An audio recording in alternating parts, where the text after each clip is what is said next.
ودوت مش مخرج كويس، ده مش اي مخرج، دوت احسن مخرج تقريبا جه في التاريخ. ناس كتير بتصنفه كده المخرج اللي عمل في حياته كلها 9 افلام، في كل فيلم بيتكلم في جنرا، وكل جنرا عمل فيها احسن فيلم. خيال علمي احسن فيلم، فضاء احسن فيلم، حرب احسن فيلم، كل حاجه احسن فيلم.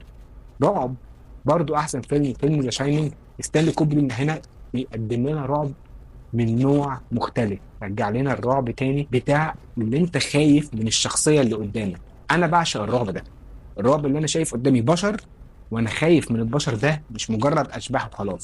مع ان في اشباح، بس مش هي مصدر الرعب.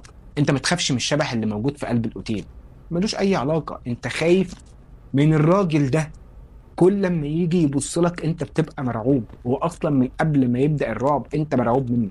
جاك نيكلسون قدم لنا دور من اعظم ادواره طبعا في الفيلم دوت. بس يا جماعه الديستربنج، وانت بس يا دوب باصص على السجاده المرسومه ديت اللي شكلها غريب وعليها نمط عجيب جدا، وداني عمال يمشي على السجاده، والاصوات ازاي لعب بالصوت، العجله وهي ماشيه على السجاده مفيش صوت لما بتنزل.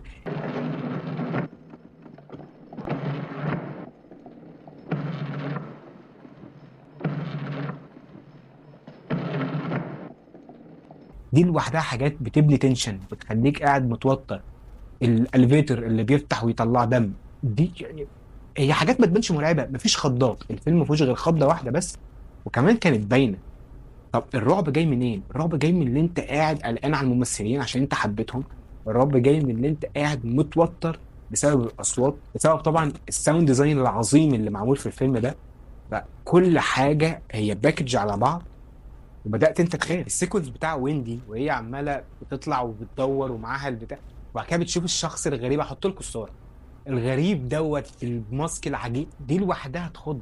انت مش محتاج حاجه تانية. البنتين اللي كل شويه يطلعوا لك في قلب الطرقه، والواد بيمشي بالعجله، انت كل مره هو ماشي بالعجله بتخاف يطلعوا في اي لحظه.